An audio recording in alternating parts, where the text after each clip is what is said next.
Bonjour à toutes et à tous, j'espère que vous allez bien. On se retrouve pour le brief du lundi 24 mars, il est 8h50. Aujourd'hui, on va parler donc des news économiques, du ratio long and short, du funding, open interest, des liquidations. On regardera ce que font les whales en finissant par l'analyse technique de Bitcoin. Mais avant ça, on va regarder donc ce qui s'est passé hier. Et hier, on s'est fait SL sur le groupe. Donc voilà, clairement, on était dans le mauvais sens du marché. Le but était de venir chercher donc cet order block-ci.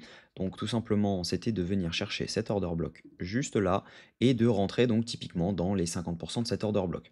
On est rentré, ça a mèche et en fait derrière, ce qu'il y a eu, c'est qu'il y a eu des achats spot massifs et donc par conséquent, on a continué à up. On voit que sur l'Asian, clairement, ça a été des achats massifs de spot par les whales, les micro whales. Donc les retails, eux, n'ont rien fait, mais du coup, c'est ce qui a fait qu'on a poussé le prix. En revanche, on a encore énormément de liquidations à venir chercher en bas et ça, c'est vraiment problématique parce que on pourrait partir sur des éléments CVD spot, etc. On a vraiment des divergences, des biais positifs haussiers sur le CVD spot, les achats spot, etc.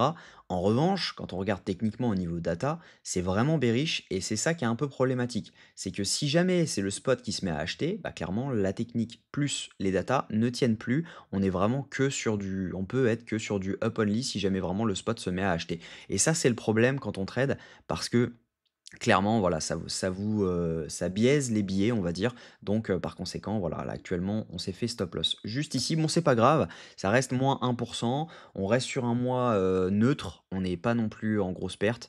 Actuellement, voilà, c'est un des mois les plus nuls de ma carrière de trader. Avec le mois d'août dernier, voilà, on est sur 1,2%, je crois, de bénéf depuis le début du mois. On est le 24, donc clairement, c'est nul. Mais voilà, il va falloir en tout cas se ressaisir, bien lire le marché, parce que si jamais on regardait juste ici, on était revenu dans la zone ETE. En fait, on a juste front run, et ça c'est dommage parce qu'on front run toutes les zones intéressantes. Ici, le short était à prévoir dans l'OBH4, qui était juste ici, dans les 50% à 87 938, on l'a front run.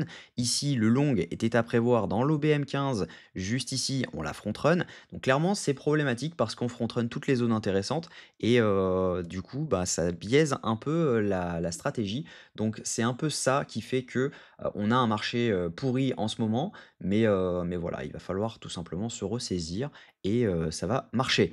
Au niveau crypto bubble, bon, on a du vert un peu partout sur les alts. Je pense que le mois commence non, toujours pas, la semaine est verte, mais le mois toujours en, négatif actuellement sur les alts. Donc on n'est pas non plus sur une perf, de malade mental. Au niveau news économique, on a le PMI manufacturier à 14h45. Faites attention, on risque d'avoir pas mal de mouvements aujourd'hui quand même, parce que voilà, on a quand même up pas mal. On a également un gap CME à venir chercher, donc plus bas.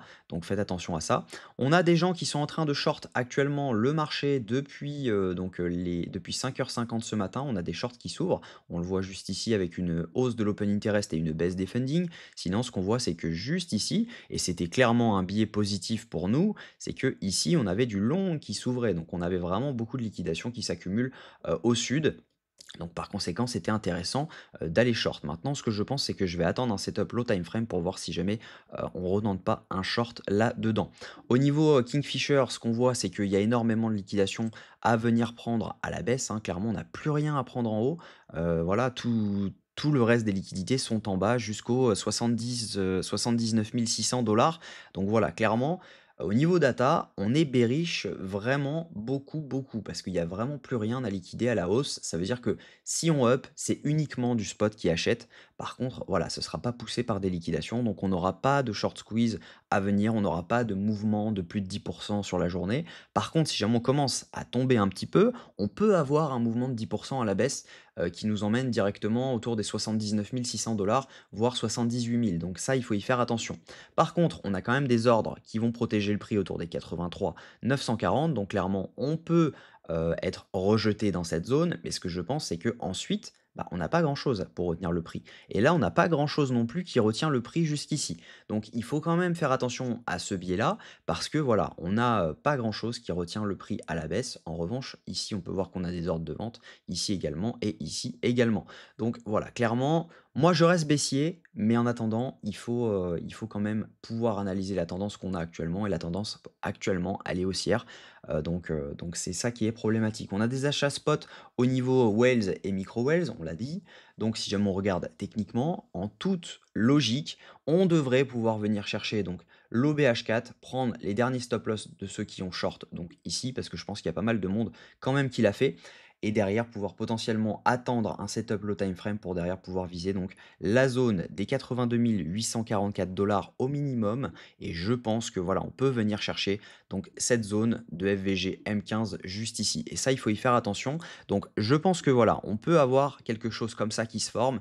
Il faudra être vigilant parce que je pense pas que on aura notre setup low time frame directement. Donc à voir maintenant si jamais on rentre en one shot directement dans les 50% de l'OBH4 qu'on a front run. Donc il faut y faire attention parce qu'on a déjà fil au moins 30% des ordres de cet OBH4. Mais ce que je pense, c'est que voilà, on peut venir potentiellement chercher les 50% de cet OBH4 et derrière pouvoir tomber pour venir chercher le FVG M15. Donc faites attention à ce scénario. On peut rester bull tant que les achats spot sont bons. Au moment où on va avoir de l'indécision sur le spot, au moment où on va avoir un prix qui va sembler cher pour le spot, on peut avoir un retracement plutôt énorme parce que voilà, on accumule vraiment, vraiment beaucoup de liquidations sur les dernières, depuis le 10 mars, on accumule énormément de liquidations en dessous, que ce soit ici, ici, ici.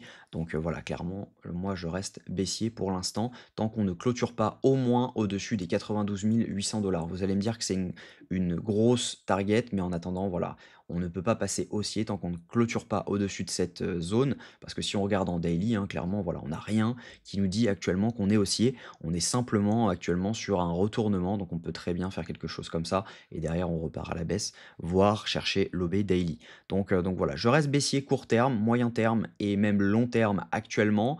Court terme, on est haussier, hein, bien sûr. Moyen terme, on commence à passer haussier. On n'est pas encore vraiment haussier, mais voilà, long terme, on est encore baissier pour l'instant. Donc voilà, je reste sur ce plan-ci, le fait que soit on a un setup low time frame qui s'exécute ici et potentiellement on peut rentrer sur un short, soit on attend donc dans l'OBH4 juste ici autour des 87 944 dollars. Pour le moment, je reste sur mon biais baissier. En tout cas, j'espère que cette vidéo vous a plu. Je suis désolé pour la période actuelle, malheureusement, c'est pas moi qui fais le marché, mais en tout cas, voilà. Je vous souhaite une très bonne journée. On se retrouve demain à la même heure. Prenez soin de vous.